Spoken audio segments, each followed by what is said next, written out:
Welcome back to 1876 Sports and Culture Podcast, a show focused on highlighting the illustrious Prairie View A&M University, the HBCU of Texas, by promoting SWAC and the HBCU experience, featuring your fellow PV Panthers, Roland Austin, Jay Cleasy, Big Mike Washington, three-time SWAC champ Gati Werema, former drum major HBCU band historian Shawnetta Haskell, and Al Williams, driving the show from the Hill.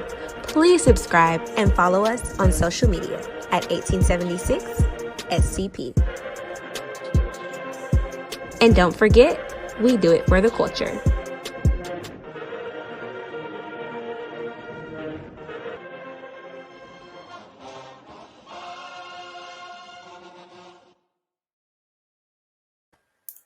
And welcome to the 1876 Sports and Culture Podcast. We are in the month of October. Got my pink on. Lot going on. But we feel a lot better this week than we did last week. How about that? Yeah, it's kind of mixed. It's like, yeah, it's a win, but we should have won. The whole game, all I kept hearing Mike say, Valley? We talking about Valley? Valley, we gotta beat Valley. Sorry, hey. Valley ain't been a given in the past few years, though. Was it 3 years in a row? Hey, right. I had to remind people we was once in that spot just a short time ago. I'm trying to tell you. Valley made it interesting that first half, but we'll talk about that. So, all right. Well, they had SWAC media days for basketball this past week. So interesting, for the men's side, we have a completely revamped team because all of those kids that were on the team last year graduated out, which is, I guess, a good thing. But we've got a completely new set of players, top to bottom. So it's a mix of high school players, some JUCO transfers, and some portal kids. So we'll see under this new era how quickly you can get a team to mesh and maybe build on and get some continuation going in this program, because past couple of years coming out of COVID, every year has been a complete turnover of the roster. Yeah, and Prairie View's been very competitive. You got to give hats off to Coach Byron Smith.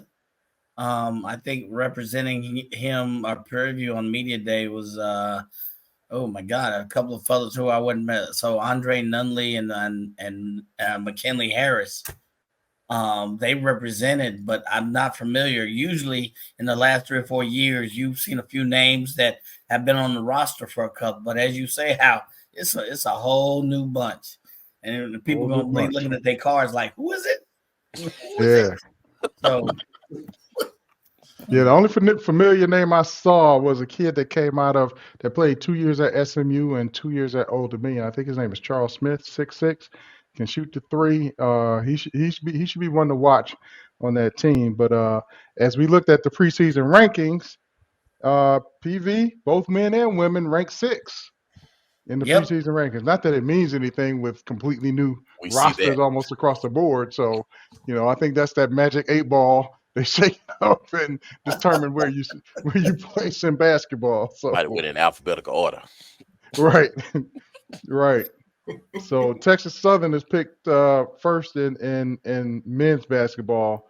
So that'll be interesting. They always have a pretty decent roster over at TSU. So interesting to get basketball underway, and really in a few weeks, be that time. Yep, it'll be that time. I mean, if you look at it, last few years, whoever it's kind of been a battle. Whoever wins the regular season may or may not be guaranteed to win the tournament. So it just depends on who's spiking, which team gels. Prairie View had nobody in any of the preseason awards. I think TSU and Grambling kind of took like preseason player of the year, PJ Henry from Texas Southern, and preseason defensive player of the year, Jordan Smith from Grambling. There were no Panthers anywhere to be seen in that listing. But that doesn't necessarily mean I give Coach Byron all hats off. He can put together a great team, so that shouldn't deter anybody. Should be interesting. Should be interesting.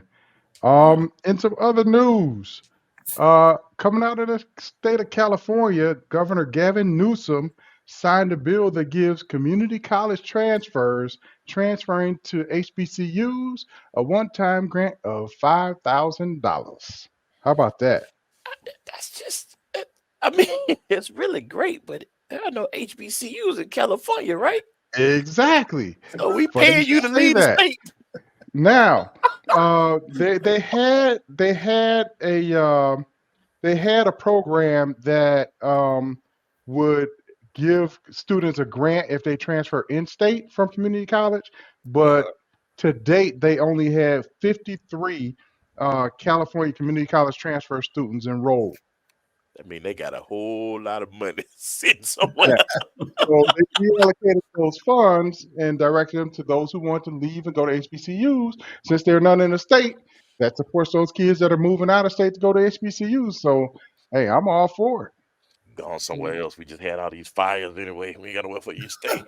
Hey, Go to Texas. and you know, with the whole decision by the Supreme Court, it's really tough getting into those University of California system schools. So I think maybe this is something that you don't want to have taxation without some reciprocity. So at least those folks can get some of their tax money back as they travel and go to an HBCU. So I'm all for that structure. That's almost like school vouchers. It's tough unless you ain't on Becky. Yeah. Well, there's a will, there's a way, baby. Hey, we're gonna make it happen one way or another. Yes. So women's volleyball. Mike, your favorite sport. What's going on with women's volleyball? So we giving kudos and we check, we checking, men's football, but give kudos to Prairie View A&M at the conference record of 5-0, overall 10-9. They are just ahead of Alabama State and Florida A&M. They have a 5-game winning streak, and they are tearing it up in the stats, y'all. I'm starting to look more and more each day at who the leaders are. I mean, it's not just Kylie Owens. We've given Kylie Owens all this love because she's still number 2 in my favorite stat, kills. She is still doing it behind. It's her and Lynn Watts from FAMU. But there's another girl on previous, Bailey Hewitt. She just moved up into the top 5 and what? Kills. So you got baby. Panthers in the top 5 in kills. You have 3 Panthers in the top 7 in hitting percentage. Janya Henderson. You got Kylie Owens, and then you also have Bailey Hewitt. You got Leah Lawson, who leads the SWAC in assists. So you got some aces on that team that are doing big things. Now they do play Alabama State today, and they also play FAMU tomorrow. So we'll see how they match up. Those are right now the 3 best teams in the SWAC. But give them love to this point because they are doing it. Hey. All right. We love to hear it. That goal, that will go a long way to trying to win that Commissioner's Cup again this year. So we'll see. Absolutely. We'll see.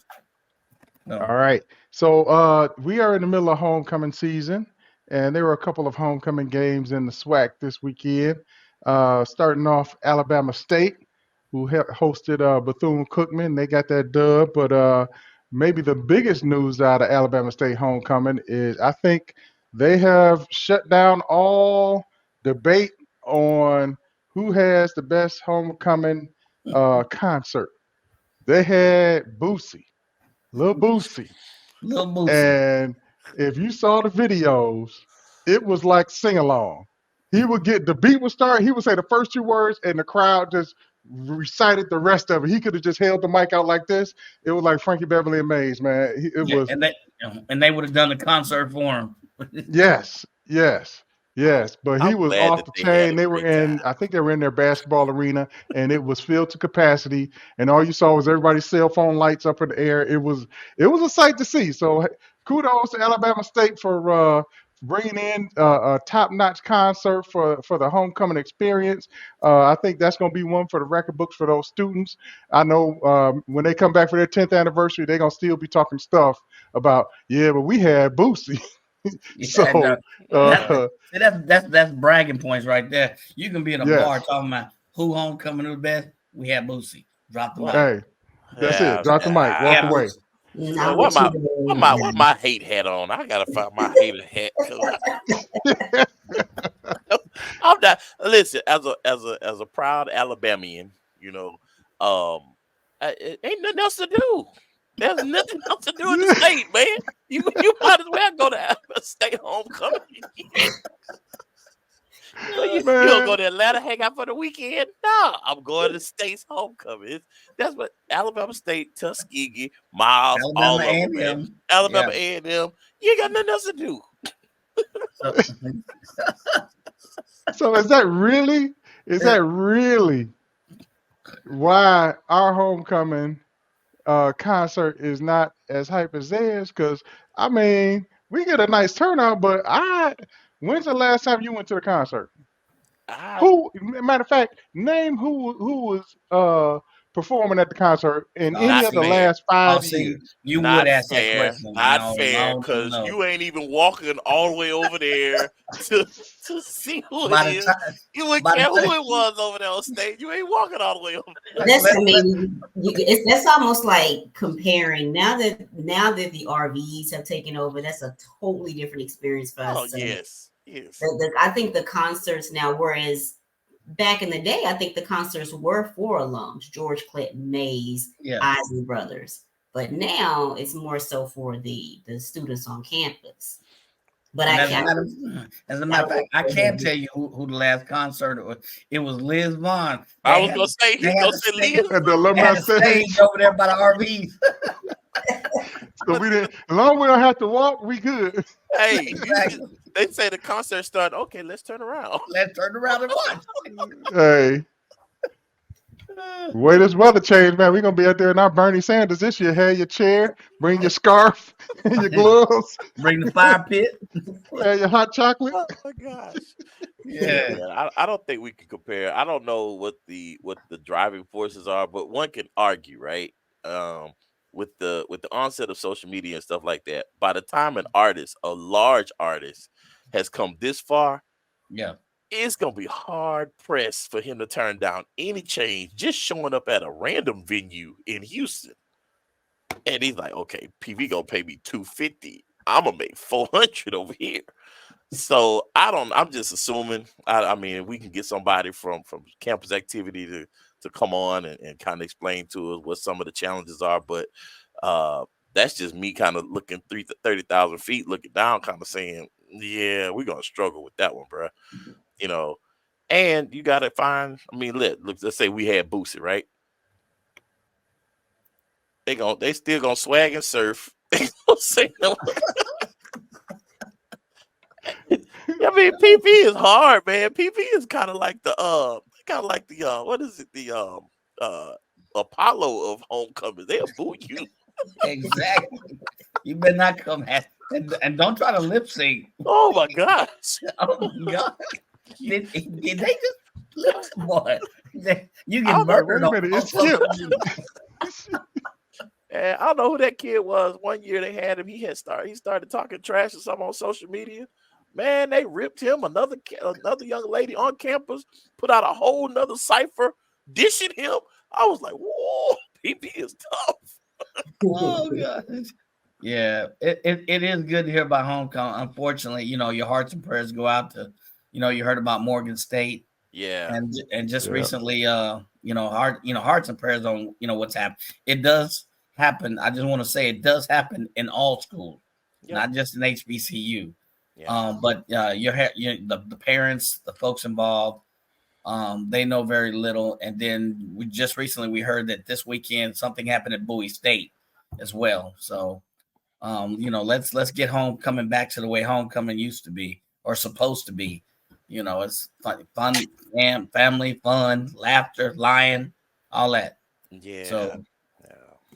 yeah, so Yeah. I think as we have to really pay attention to how we distribute the culture, right? You know, it gets kind of overtaken by I mean, I'm just gonna be real, it just gets overtaken by a lot of non-students, yep, you know, and unfortunately, it's not that those folks didn't come back in the day in the 90s in my era, right? They showed up, but I feel like it was kind of they wanted to fit in, they wanted to assimilate, right? And now I think it's the other way around. The college, the kids that's getting educated want to assimilate to everything that's external university culture or campus culture. And I, in my thoughts, that's kind of like where we kind of taking that pivotal shift in So, the way so you things think used to be. it's the freaknikification of homecoming? Bingo. Okay. You know, that's a it good was one. that is a great way to put it. It was like, you know, look, when Kappa Beach Party became the Kappa, you kind of knew it was all Mm-hmm. the Kappa. What is ah okay. We're not going over there anymore. Guys with Stacey Adams and black socks walking around. See, That Two went over stories. some of y'all heads, but okay. No, it didn't. still got photos. Yeah, exactly. I know you all made a lot of money. Yes, they did. Yes, they did. Oh man. Oh gosh. So, But you know, but I look forward to a good time. Have they even announced who we are having? I no. haven't heard. Yeah. I have not heard, and I follow the campus activity board on social media, so I haven't seen a post or anything come out. So Yeah. maybe they're still working on it, but we'll see. Um, Also, this weekend, Alcorn had their homecoming, and they hosted Grambling, Yep. Mm. and it was a nail biter. The officiating was a little questionable down the stretch, but Alcorn pulled it out with a 1 point victory over Graham. So we have complete chaos in the Western Division where we have 4 teams in first place and 2 teams in second place. Any given Saturday, baby. Any given I'm Yeah. telling Saturday. you. So the scenarios are out here going crazy on who you need to root for every weekend to try to get yourself to the championship game. It looks like we need to beat Southern, Yep. and Southern needs to beat Grambling, and Yep. then we good Yeah. Exactly. Mhm. Yes. For us. Yes. for us. For us. Now, if Southern wins out, Southern is gone. Southern controls their own destiny at this point. They are the only team that controls their own destiny in the West. Yeah. Yeah. In the But in the East, also go Texas ahead, Mike. Southern can help. Texas Southern can help us out a little bit because Alcorn has to come to Texas Southern. They reportedly fixed their issues, and Texas Southern, when Alcorn and FAMU come to Texas Southern, they gonna get another. And remember, last 2 or 3 years, Texas Southern has gotten better. The last 3 or 4 games of the year, so don't sleep on Texas Southern just yet. Yeah, I just think with Andrew Body, with that nagging injury to that Yep, shoulder, it's gonna be tough for them to really make a legit run this year. But hopefully they can, next man up and make some noise here because that would be very helpful for us. absolutely. All right. Did that kind of make you mad though? That the Gremlin, look, here we are, we lay a goose egg, the Gremlin, and then here they go, losing to Alcorn, who we went on the road and beat on the road in Mississippi, Well, first time since 2000. That I felt good, but I was kind of mad. Well, I think it came down to Alcorn did, and Fred McNair, great coach, did a great job of scouting. Yep. They ran a 3-4 defense, but they clogged the center of the field, so it forced the guards to come down on the tackles. So where we were getting beat was right up the middle with that run game. They said you're gonna have to beat us outside. They pushed everything out and stretched Gremlin out, which they didn't have. Grambling didn't have the speed to take the corner on Alcorn, That's and not it changed their game. It changed the whole offense completely. So it made Graham very predictable because they weren't getting that run up the middle like they got on us. We didn't make that adjustment. Yeah, I guess the other thing is, if you look at that game, Grambling, Alcorn put 320 yards on Grambling. I don't know where we were in that scenario, but you look at their balance of run to pass, it was more balanced than we were. I was looking at why couldn't we do that? Well, look at the time of possession. Our problem was we couldn't stay on the field. Yeah, we had a I'm few looking at big time plays in that possession. game, but we couldn't stay on the field. So if your defense is on the field for 30 minutes, you got a problem. Must have ain't tired, boss. He walking off every time, man. This is something. I mean, with that third down conversions, it was terrible. Yeah, the other thing is they made Grambling a one-dimensional because they clogged the middle. They forced Grambling to be a passing. Crawley's good, but no, he threw 3 interceptions. That was 3 crucial turnovers. So kudos, hats off to Alcorn, but I was just upset that we couldn't do our homework and be prepared for Grambling like that. Yeah. A coach can win you a game, a coach can lose you a game, and nobody is recognizes that more than the Miami Hurricanes this morning. So Miami Hurricanes are winning, and all they had to do was take a knee. Yep. Coach decides to run the ball, fumble. Who was it? Georgia Tech. Yep. Marches down, scores a touchdown. They lose. The coach lost that game for him. Coach lost that game. All you had to do was take his job too. He might have. I know he probably lost that locker room because the guys did everything they needed to win. And here you go, trying to do something outside of the norm to try to look like a coaching genius. Nah, man, play by the numbers. I can see how that conversation is going. Hey, son, we need to talk. Mm-hmm. In my office, please. Right. Tell coach to see me in my office. Right. Exactly. All right, man. Let's take a quick break and come back and talk about this Valley game. Talk about Valley. 2nd and 5. First, the hole up the middle. He breaks free. The 20, the 10. Touchdown, Prairie View. And it is Tristan Wallace. All right. First, let me give a shout out to our good brother Charles Bishop of the Dr. Cavill inside the HBCU Sports Lab for being the color commentator on the broadcast yesterday for PV. So, what up, Charles? Good to hear your voice on there, man. Getting it in. So, I was able to go to the game. So, let's start off with the tailgate. Oh man, the tailgate was all right. You got to go through a little side entrance around whatever. But it just seemed like, where the other tailgaters? I don't know if you had that. Yeah, it was just us and a few other splotches of folks. I mean, don't get me wrong, we still made the tailgate do what it do, but you just expected more. I don't know if it was the loss of Grambling or what. You expected more in the tailgate area prior to having Valley, team that beat us 3 years in a row, team that we're expected to win. I guess I expected more in the pregame show, but the students had a nice little section going on. And what I really liked is that you had a couple of corporate organizations, BP and Halliburton. They had huge tents, using it as a recruiting tool to bring students. So that kind of balanced it out a little bit. But I expected more of your true RV tailgaters to be there.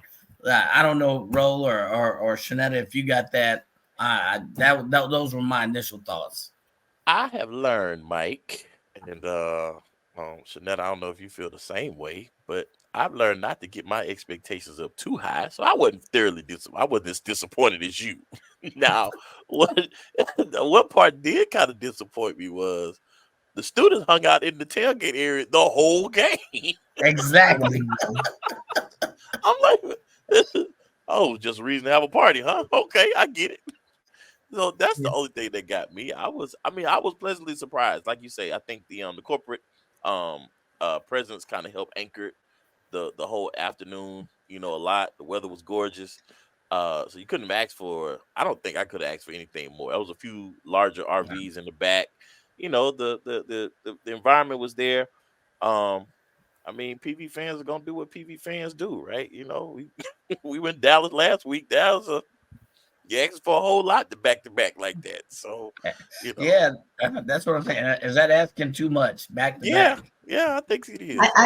I don't think it's too much. I think it's the rivalry is not there. I think had it been Southern, Jackson State, FAMU, Texas Southern, Grambling, I think it's the school. The rivalry for Mississippi Valley, it's just not there. Alabama State, Alabama A&M, Alcorn, it's just not there. Yeah. Because even when I said, "Hey, I'm gonna go ahead and drive down," who y'all playing? Mississippi Valley.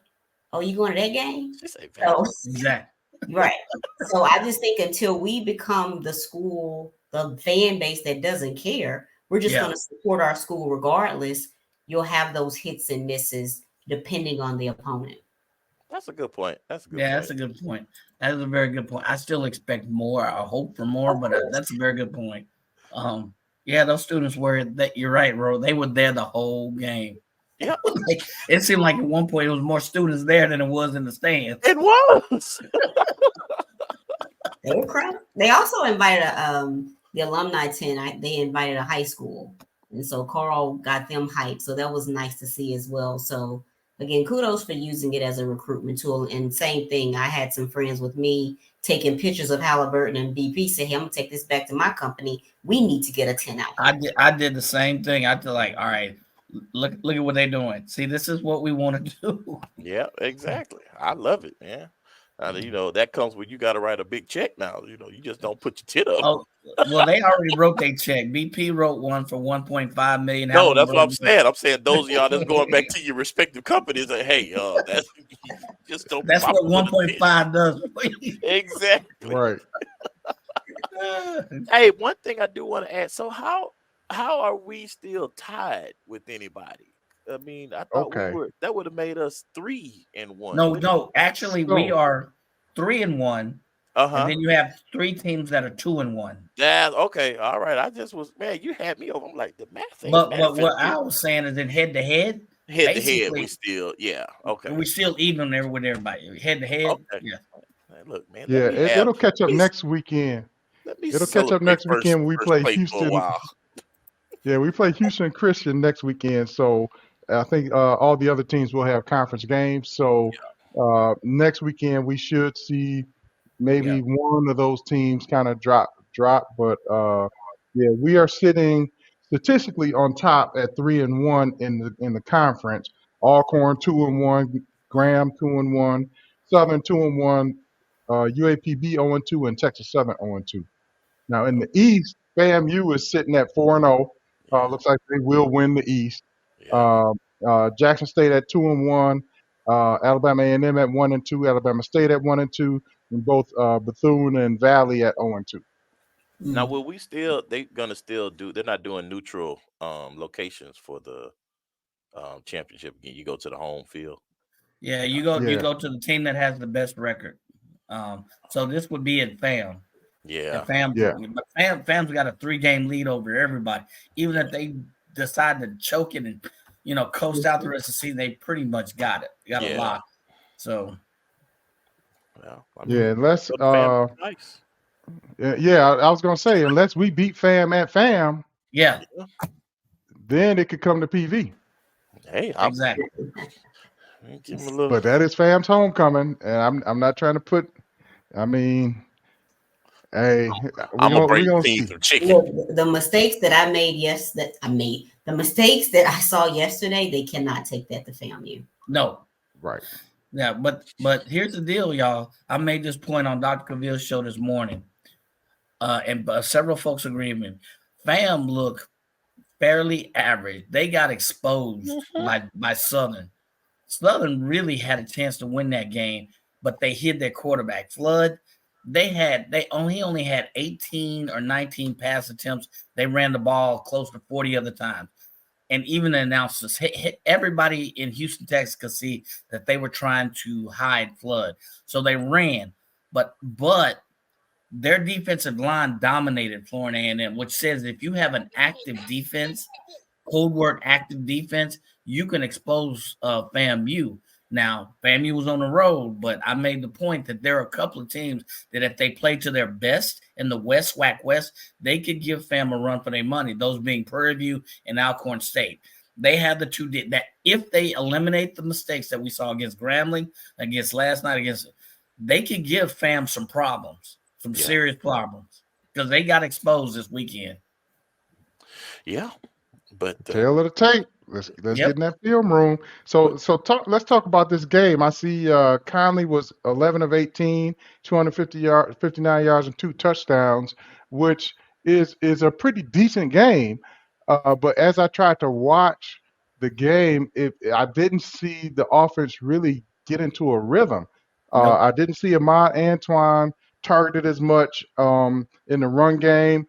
I saw Conley taking off and running a lot more than he did last week or the week before. So what did you guys see? I saw a whole lot of running up the middle. What's the play? Dive up the middle. What you say, Coach?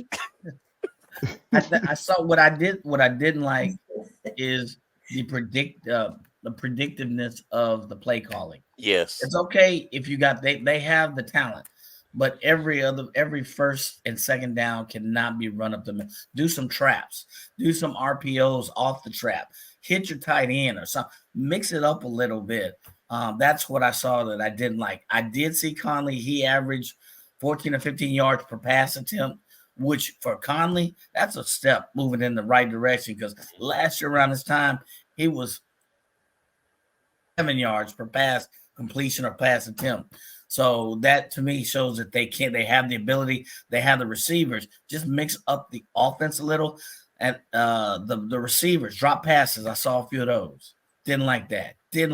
Come on now. We can't go to FAMU. We can't go to Southern dropping passes. And the coverage in the secondary needed some help for sure.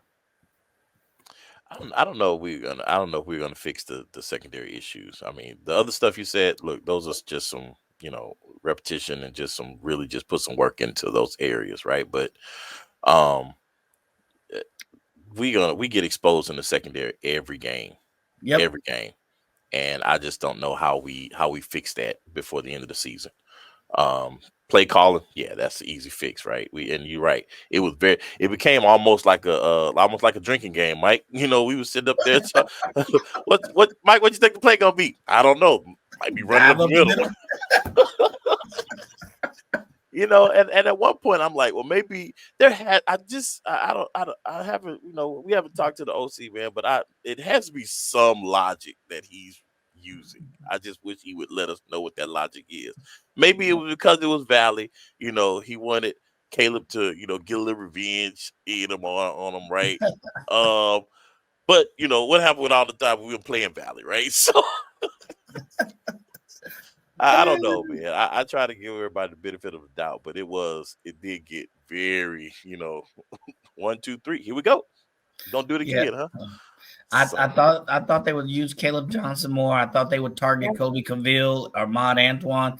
I thought they would get more involved that they haven't. So I don't know the method behind it. So yeah, Kobe Cavill, 1 reception, 0 yards. Caleb Johnson, 4 carries for 18 yards. Ahmad Antoine, 6 carries for 19 yards.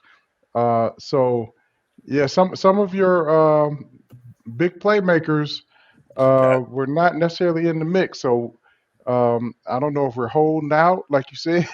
You don't want to put too much on film, but to me, hey man, you can't have a car sit in storage too long. You're gonna build up some gunk in the exhaust in that combustion chamber, man. You gotta open that bad boy up every now and then. They're not holding out. This is the best we have, gentlemen. I don't think it's the best. We've seen these same folks perform better. You just gotta leverage them properly, right? We Call them and tell them to start planning on. Just call your own plays. Yeah. So I didn't get let us that say one. just go roll. Let's go roll with it. Because every play they stop and they look to the sideline. Dude, you know the next play. You know the play. Exactly. Mm-hmm. That was irritating too. I hate that every time. So the offense is looking to the sideline, then the defense is looking to your sideline. Oh, we see what they gonna run. Oh, Let me guess. wonder what it is. It's Go back funny, where they but have it's been. sad, man. But At least I have confidence. Hopefully they're listening to the alums, because I mean the message is very loud and clear and is resounding.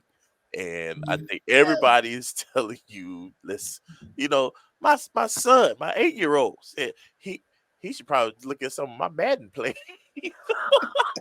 Yes. Mix it You up.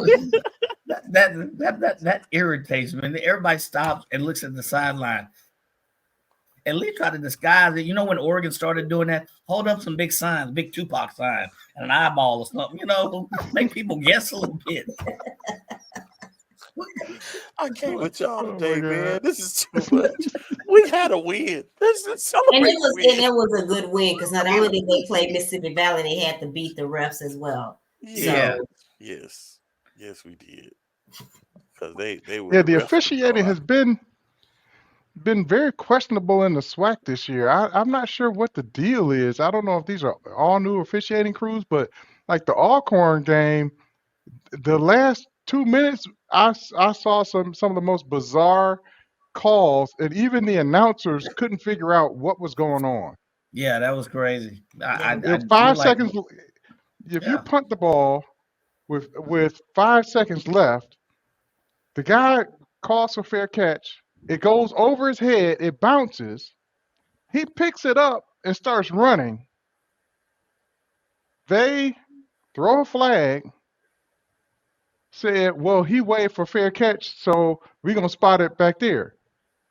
Well, if you throw a flag in under 2 minutes, it's a 10-second runoff. Game over, right? No, they put 3 seconds back on the clock and gave him the ball at that spot. I've never seen anything like it. It was just terrible. They put time on the clock a couple because somebody was joking. Somebody joking this morning on Dr. Ville's show said, I think they still adding time on that clock today. Yes. Yeah, it was just bizarre. You had one play last night. The game is taking the game is taking place on the 50-yard. The ref is damn near at the end zone. What do you see back there? Exactly. What are you calling? So exactly. Don't forget your boy that called the no catch, and another fella called a touchdown. You're like, oh Lord, bro, he's standing right there. How did you see what he didn't see? Oh man, it was comedy, but a good time was still had by all. Hey man, them pay cuts are real. 31-12. We'll take it. We'll take it. Houston Christian next weekend. So we'll see what happens in that SWAC West next weekend. Let's take a quick break and come back and talk about the band performance.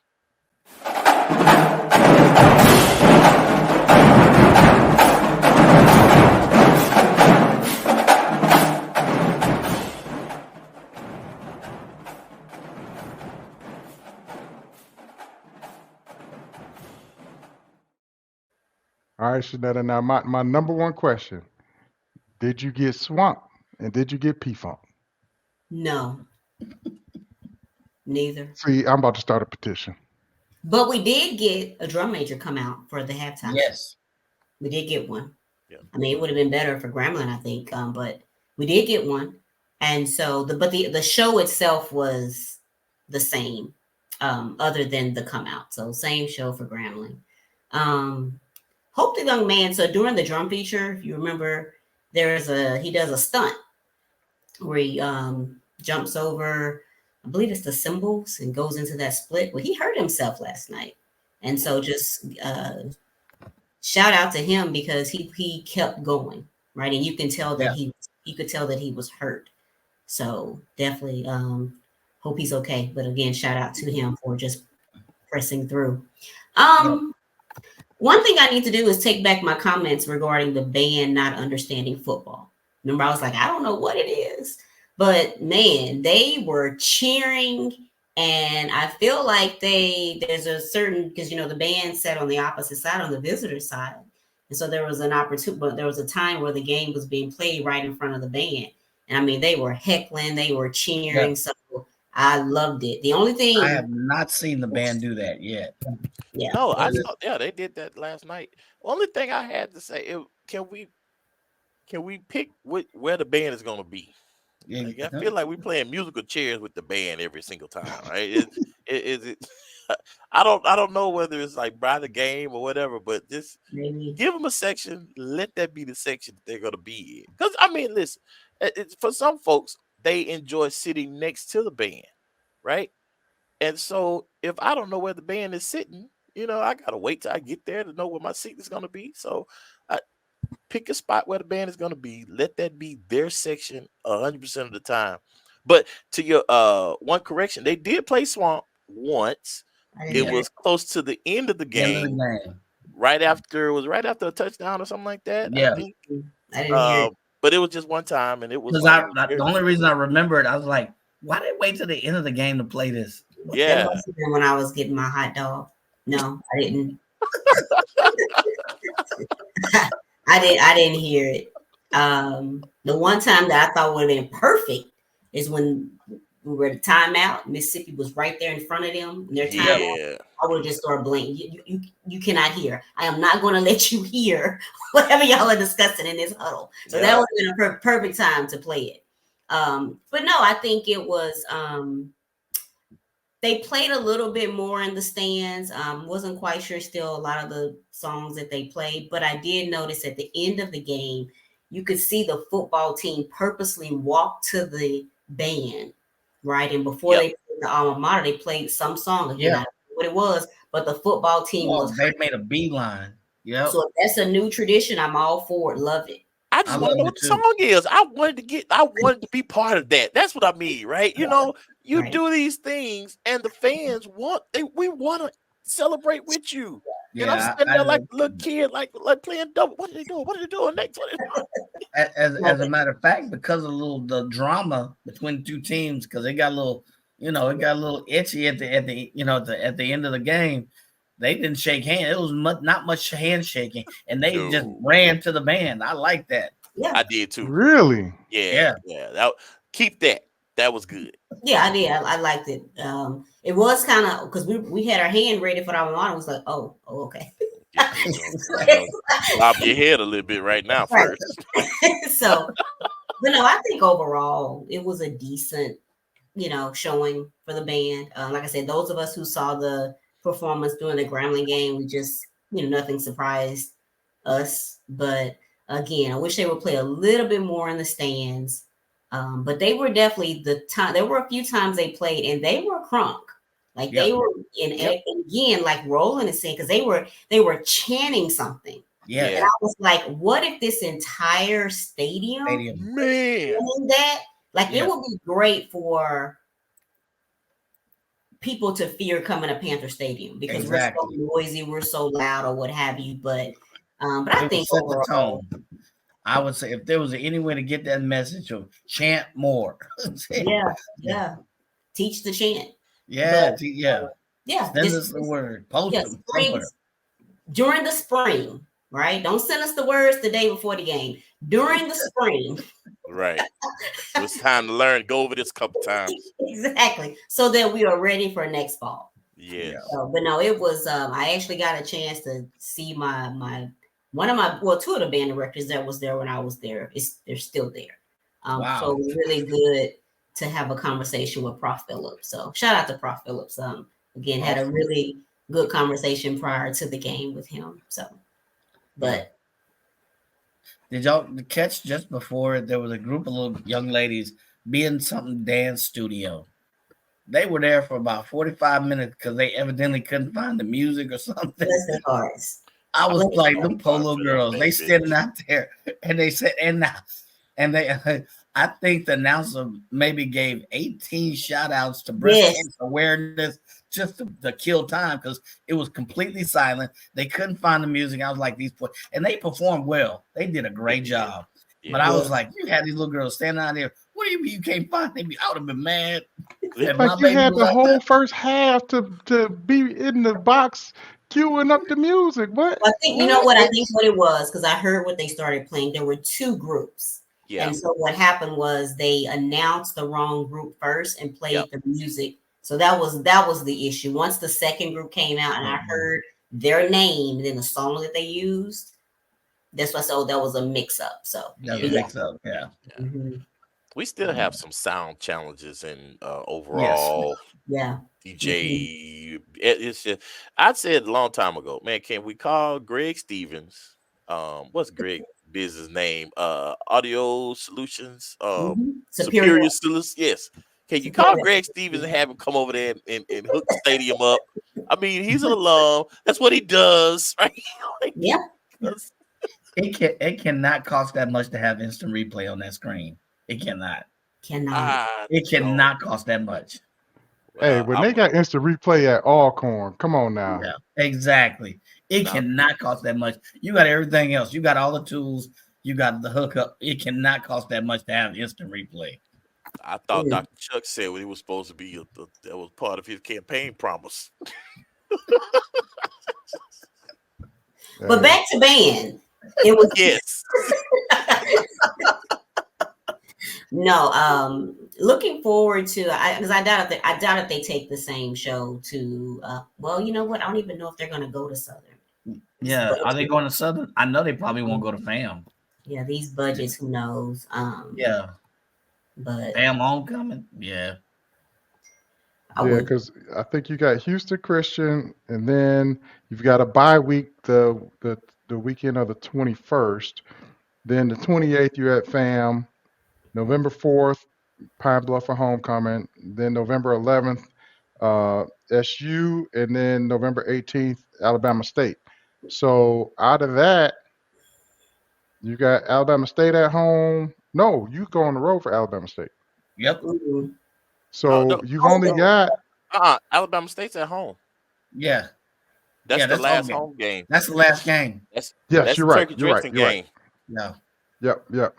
Alabama State at home, Pine Bluff at home. Those are your only two remaining home games. Mm-hmm. Yep. Yeah. Hopefully they'll be able to go to Southern though, and I think they again.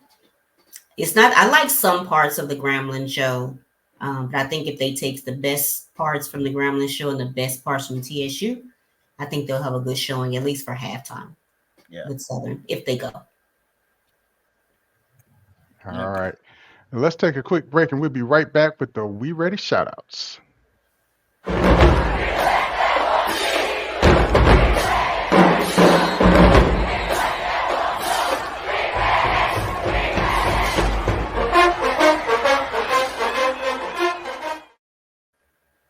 All right. We Ready shoutouts.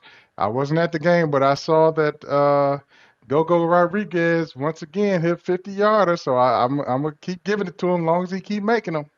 I thought we said we wasn't gonna be, I thought we wasn't gonna See, I thought we said that too. I was not gonna say that. See, Villa Gomez, I think they took his jersey, man. He's not even kicking point afters anymore. No, they got another Guillermo Rodriguez. Yeah, he kicked him. Is actually, he's Go-Go? the one. Actually, yeah, Go-Go. Yeah. I'm sorry, that's Go-Go. They got another guy that they announced at first, Efren Jasso or something like that. So, yeah. All right, who else has a shout out? I got one. I want to shout out to all of the Army ROTC cadets. They were awarded their scholarships during halftime. During halftime? Yeah, right during halftime, I believe. Halftime. It wasn't halftime? It was like that's right. It was. Yeah. Well, whatever part it was, still shout out to all of them. Kudos to them. I know it was a great recruitment tool for the Army, but it's still really good to see those men and women, getting their just for their serving, for their commitment to the armed forces. So just want to give a quick shout out to them. I'm gonna do a quick shout out to, if you visit PV's page, you'll see some rankings. So I'm just gonna give a shout out to PV, ranked number 8 for best historically Black colleges and universities by universityhq.org, ranked number 1 for best value HBCU in Texas, bestvalueschools.com, and also ranked number 1 for architecture degrees conferred to African Americans. So again, just a shout out to PV. People are noticing. Indeed. All right. All right. Yep, Let's and let's see I what wanna this give what a this Wi-Fi gonna do today. I think you got one more. You got one, Mike? Yeah, I was just gonna acknowledge the three of Janya Henderson, Kylie Owens, and Bailey Hewitt for leading the statistics in 8 categories in women's volleyball. They're either number 1 or number 1 and 2 in a lot of the categories, so they are ready. They ready. All right, Shadetta, on you. All right. PV. You know.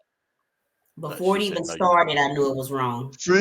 Run the credits, man. Run the credits. That's the Wi-Fi. The last time Roland started talking, it was like 40 seconds behind for me.